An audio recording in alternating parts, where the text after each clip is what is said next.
আসসালামু আলাইকুম ওয়া রাহমাতুল্লাহ। প্রিয় বন্ধুরা, আমাদের বেশিরভাগ মা বোনদের একটি বড় সমস্যা দাঁড়িয়েছে, সেটা হচ্ছে অনিয়মিত মাসিক। এটা নিয়ে অনেকেই লজ্জাবোধ করেন, অনেকেই মুখ খুলতে চান না, অনেকেই চিকিৎসা করতে তারা অবহেলা করেন। আজকের এই ভিডিওটি তাদের জন্য। আপনি ঘরোয়া পদ্ধতিতেই এই অনিয়মিত মাসিক সমস্যা সমাধান করতে পারেন ইনশাআল্লাহ।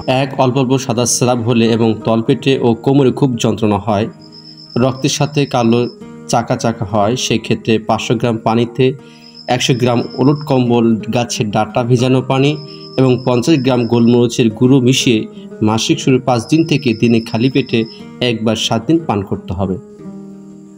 2.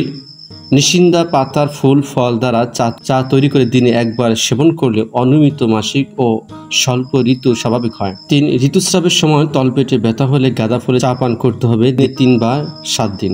মাসিকের সময় বেশি রক্তপাত হলে বেল পাতার রস পান করতে হবে হাফ কাপ করে দিনে 2 বার 7 দিন। মেহেদির পাতা 2 চামচ রসের সাথে মধু বা চিনি মিশিয়ে দিনে 2 বার 10 দিন সেবন করলে শ্বেত প্রদাহ রোগের উপকার হয়।